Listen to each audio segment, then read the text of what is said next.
मैंने आज पिता और परिवार की कुछ परिस्थितियों पे कुछ लिखा है, तो नवाजिएगा। शुरू करने से पहले, मैं अपने स्वार्थ के लिए अपनी परिस्थितियों से भाग रहा हूँ। मैं अपने स्वार्थ के लिए अपनी परिस्थितियों से भाग रहा हूँ। मेरी भी है कोई मजबूरी कि मैं तन्हा रातें काट रहा हूँ, क्योंकि ख्वाब देख लिए हैं इस परिंदे ने बड़े होने के। क्योंकि ख्वाब देख लिए हैं इस परिंदे ने बड़े होने के। अब कैसे बताऊं कि मैं तन्हा रातें कैसे काट रहा हूं। अब अपने दुख को इन रातों के सहारे बांट रहा हूं। अपने दुख को इन रातों के सहारे बांट रहा हूं। खुद की नादानियों को याद करके खुद को ही डांट रहा हूं। अब कैसे बताऊं कि तन्हा रातें कैसे काट रहा हूं। मैंने अपनों को लूटते हुए देखा है।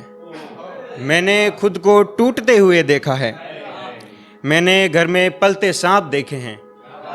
मैंने घर में रोते बाप देखे हैं।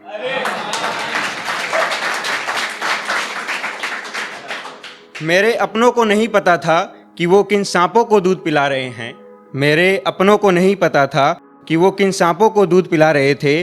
अपने ही बच्चों के घर में सांपों के बिल बना रहे थे।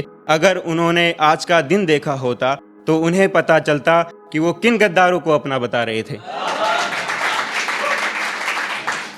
अगर घर में लड़ाइयाँ हों तो क्या करना चाहिए? लड़ाइयाँ हो घर में अगर, तो हार जाना ही बेहतर है।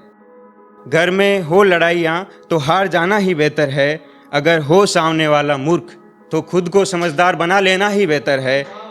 सामने वाले को खबर नहीं अभी कि निष्कर्ष क्या होंगे। जिसे वो कमज़ोर समझ बैठा है उसे पता नहीं कि उसके पिता के साथ उसके संबंध क्या रहे होंगे। हमेशा अपन लोग बड़े की गलती निकाल देते हैं, तो इसलिए लिखा है, वो बड़ा था इसलिए लुट गया होगा। वो बड़ा था इसलिए लुट गया होगा। छोटा कहीं छुप गया होगा। बचानी पड़ती है समाज में परिवार की इज्जत। छोटा कहीं बीवी के पल्लू में छुप गया होगा।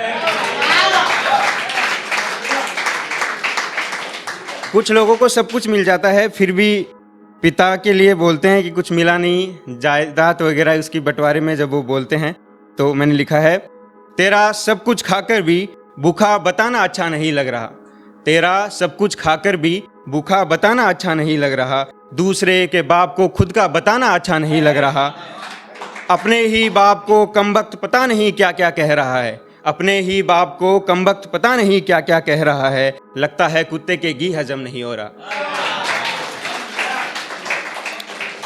कुछ लोग दूसरों की कमी निकालते हैं, खुद की नहीं। तो मैंने लिखा है, कुछ लोग कहते हैं उनसे हमारा बेटा नहीं पाला गया।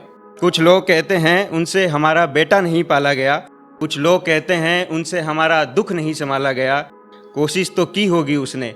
कोशिश तो की होगी उसने तुम्हारी औलाद को पालने की। कुछ तो कमी रही होगी तुम्हारी औलाद की भी। आज जो अपन कर रहे हैं वो आने वाली पीढ़ी करेगी। तो उसके ऊपर लिखा है, उसके चले जाने पर तुम्हें जो ये बातें आ रही हैं, उसके चले जाने पे तुम्हें जो ये बातें आ रही हैं, भूलो मत तुम्हारी औलादें बड़ी होती आ रही हैं। जो ये सवाल तुमने आज भरे बाजार किए हैं, भूलो मत तुमने अपने बच्चों को इशारे किए हैं कि आज अपन जो करेंगे वही अपने बच्चे करेंगे। तो लिखा था, आगे सुनिएगा, तुम यूं जो अपना झूठ छिपाकर इटला रहे हो, लगता है अपने माँ बाप को बेचकर आ रहे हो।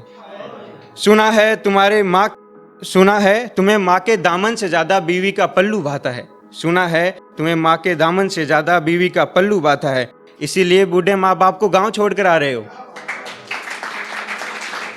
एक बेटा आज के टाइम पे किस हद तक गुजर सकता है? तो मैंने लिखा है, सुना है तुम्हारा बाप बड़ा कमाता था। एक कमबख्त उनके साथ भी रहता था।